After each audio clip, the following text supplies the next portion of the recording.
Good afternoon, everyone. This is the Doctor. It is clear skies out here in the Pacific Northwest. I hope all of you guys are doing absolutely wonderful. We do have a special guest coming for our special half anniversary stream this Tuesday from 9 p.m. Pacific time to 1 a.m. Pacific time. We are going to be having Justin, and he is our community manager, and he'll be taking questions from the public. Anything about him, his job. If he can't answer it, he'll just say nope. But please look forward to having him and a whole bunch of other guests joining us on stream this Tuesday. Without further ado, though, let's get in and talk about Ruin Sterne. Now, most of you guys are probably either really excited or not excited for Ruin Sterne, because I think for many people, he's a unit who is never going to be a unit that you're going to want to chase, right? He's kind of going to be a unit that might appear for you very similar to Gilgamesh, and you might decide it's time for me to level him up. However, if you're playing at really high levels, you are going to see a lot of players with Ruin Sterne, because he is going to be one of the most powerful units in the game. So we are going to be talking about kind of the different builds you're going to see with him, and we're going to be talking about everything regarding Ruin Sterne. His primary job is a Knight of Ruin. Secondary jobs being Samurai and Assassin. An important note here is he is a double cost unit, so all of his shards are going to cost extra. His weapons are going to be Greatsword, armor is armor, helmet, accessory. His TMR is the Magic Crystal Armor, so it's going to give HP 444, Defense 10, critical hit rate 12, and it has the ability Endless Hatred, which is going to give attack resistance plus 35 for 3 turns. Now, this TMR is probably not going to be optimal for him. I think there's a lot of people who are going to be putting Oldoa's TMR or Ziza's TMR on him, but I think this TMR is a very powerful TMR for someone like Warrior of Light, right? Someone who might actually benefit more as well from single attack resistance. So I think while this TMR might not be great for Ruin Sterne, it could potentially be very good for another unit in your composition. His mastery ability is going to be defense penetration 20, slash attack plus 10%. And surprisingly, he does have a lot of weaknesses. He's 10% weak to light element attacks, 20% weak to magic, and 10% weak to piercing attacks. He has 10% resistance to missile, 10% to punching, and 20% to slashing. Now, he also is one of the few units in the game with charm resistance. So if you are out there soloing multis, he's going to be one of the best multi-soloing units out there, very similar to Agrius. He also has resistance to disable, which are 2 very powerful status ailment resistance. Now, he is 5% weak to confusion, and this would be relevant specifically if there's a Miranda on the enemy team for limit break or an enemy Agrius. Now, taking a look at his board stats down here at the bottom, you do see he gets increased HP 15%, and you see he gets luck plus 60, which we'll be focusing a lot on. He gets agility plus 9, which we'll focus on as well, and he gets attack 42. So let's talk about that in perspective to his total stats up here in the upper right-hand corner. So his max HP is going to be 2,336. That's the 12th highest in JP currently. Now keep in mind he is getting an additional 15% on top of this, not putting him over the 3000 HP threshold though. Definitely a little bit of a drawback. He is going to be just that little bit squishy. TP 126, AP 120. Now his attack at 299 is the 3rd highest, and he's also getting that additional 42 attack from below. He also has a whole bunch of powerful passives that also increase attack, so his attack is going to be wonderful. We don't much care about magic power, but remember when I said we would be revisiting agility? That plus 9 agility puts him at a base 65 agility. That is incredible, everyone. Dexterity at 128 is actually probably one of his lowest rated stats, 77 out of 92. And then we need to talk about his luck. And I think when people are thinking Ruin Sterne, they don't think about him for his luck. But take a look at it this way. He has 168 luck. That means out of all the units in the game, he's the 7th highest base luck user. That also means he's going to be heavily modified by plus luck percentage cards, significantly better than other units. Not only that, he gets an additional plus 60 luck. So he is going to be one of the most evasive base units in the game that you can get. And I think there's a lot of people that don't realize this when we are talking about Ruin Sterne. Now, taking a look at his passives, he is going to have Desperate, which is going to increase his attack 60% and decrease his resistances by 5%. It's basically a stronger version of the Soldier passive. We also have Samurai, which I think is probably very relevant, giving you attack plus 25%, evasion rate plus 12, and decreased defense minus 3. He also has evasion up and acquired AP up. Now, I think the passives that you're going to be setting on him are going to vary. I think you're probably going to see Desperate set, Solo the Sword, and Avoidance up. Some combination of those three. Personally, if it were me, I think he might have enough attack power that you don't need to set the increased attack and lower resistances, and you could focus on Soul of the Sword and Avoidance up in order to make him more evasive.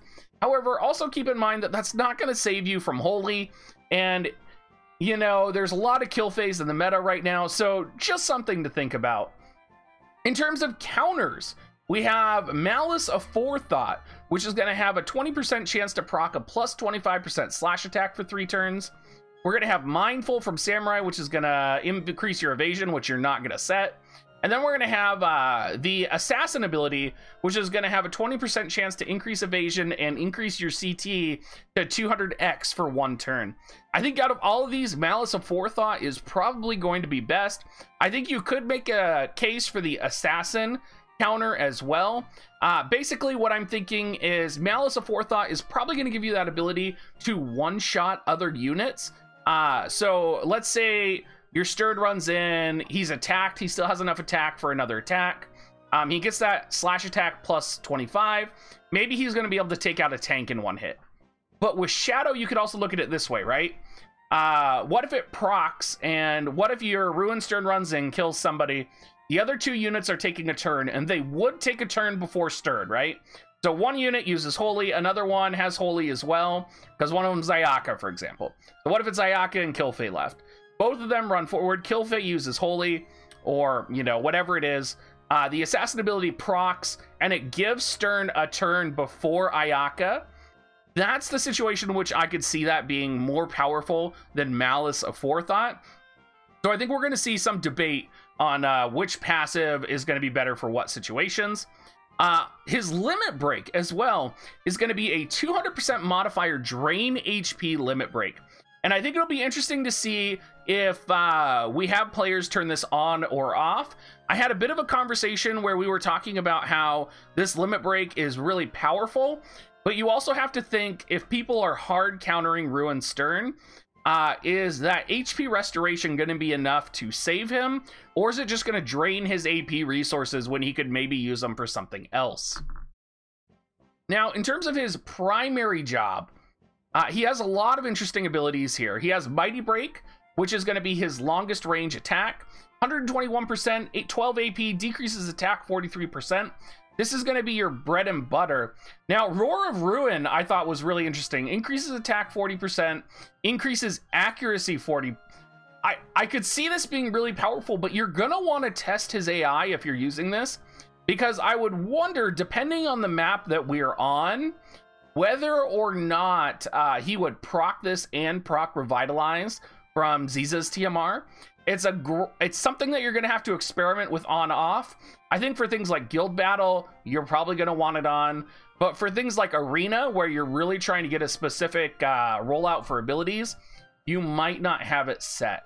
I think Swift Slash is a very similar position as well. Move your unit to the target panel. I could see this being powerful, but I could also see if you're running Ziza's TMR, this is just going to run your Ruin Sterne in to get killed. Why would you have him do this when, for the same range, if you're running Ziza's TMR, you will have the 36 AP to do a Hazard Crusher. on your opponent, which is going to do 30% defense down and attack damage 185%. So those are kind of the questions I'm asking as I'm looking at what abilities am I going to leave on and off. Catastrophe as well. I would definitely leave this on. I'm definitely curious if the AI is going to use this like too much. It is kind of like a classic break attack, and it would be really powerful against tanks. It's definitely something where I'm not sure if this is an on-off ability, depending on how often the AI uses it. Now, one other note here for Hazard Crash is Hazard, or Hazard Crusher as they're calling it in global. Hazard Crusher has range height 1 and AoE height 2. And there's not many attacks in the game that have range height 1 and AoE height attack 2. So a very important note here. In terms of sub-jobs, I think sub-job Knight of Ruin is a trap. Essentially, we're just getting an HP plus boosting technique and double attack. If we do run into a situation where we are raiding with Ruin Sterne against something like Final Fantasy XIV boss, I could see this being really powerful because you're going to be able to chain with Ruin Sterne. However, I don't see this as being like end-all be-all, this is the way. I think what's most likely going to happen between his Samurai and Assassin sub, I think most people are going to be subbing Samurai and probably turning everything off except for Illusion. I think that's going to be one of the things that you're going to see a lot, is people are going to go Evasion, Ruin Sterne with Illusion from Samurai. And I don't think you're going to see very many Assassin subs. If you do see an Assassin sub, he is going to get Heavenly Blade, which is a pretty good AoE attack around him. But again, I'm really wondering why you might be using that if you're using Ziza's TMR, because I think the basic assumption here is if you have Ruin Sterne, he's such an expensive unit to max out, you're going to want to have Ziza's TMR, right? Because he's not going to benefit your account unless you really have the tools to make him shine. Now, let's talk about equipment, Espers, and cards. Probably the most primary equipment you're going to see with him is the Golden Blade +5 Assault. That's going to be a 226 Greatsword. Now, interestingly enough, there is also a Rune Blade +5 coming out, which is going to be a Greatsword which has slash attack resistance 8 on it and attack 202. I think if you missed out on the Golden Blade +5, the Rune Blade +5 might actually be a viable alternative, particularly if you're trying to build like a tanky Ruin Sterne, because I know that these events for like Golden Blade don't always come around when you need them. So it may be a situation in which you build the Rune Blade to get that slash attack resistance so he survives that one more hit. Ziza's Bell is going to be critical for him. I think most people are going to be planning on using Ziza's Bells or Oldoa's TMR. Ribbon. Now, I think this is kind of what the talk is about with the Ribbon +5, right?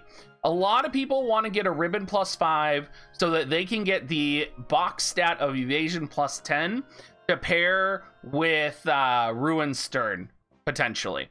And I think that's probably really important.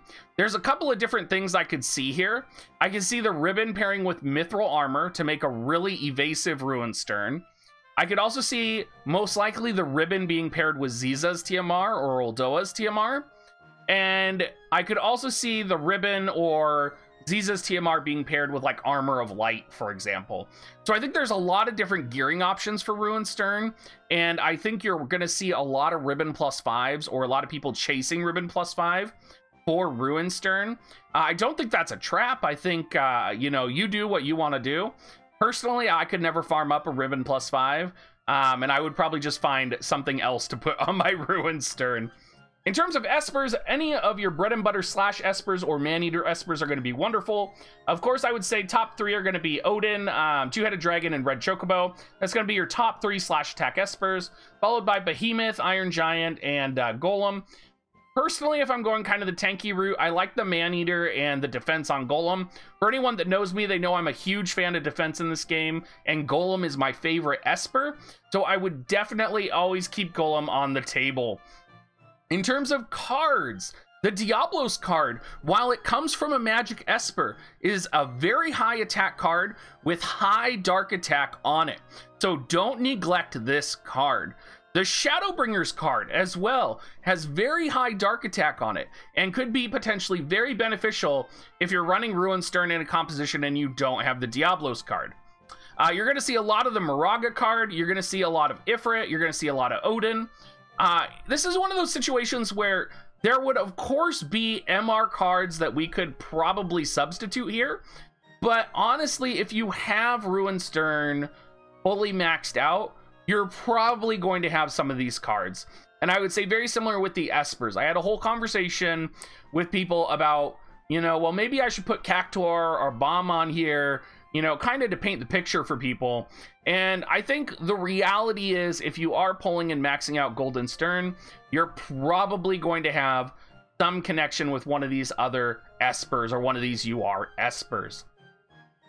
Thank you so much for watching, everyone. Again, just as a reminder, we are doing a special anniversary stream tomorrow night. That's Tuesday, 9 p.m. Pacific time to 1 a.m. Pacific time. Also, if you are planning on doing any purchases for Ruin Sterne using Amazon coins, please use my affiliate link, dig.gs/coins or dig.gs/offer. They're both in my description. They're one of the best ways to support me without actually donating money, and it's literally the sole reason I'm able to be here and do what I do with you guys. So thank you so much, everyone, and have a great rest of your day.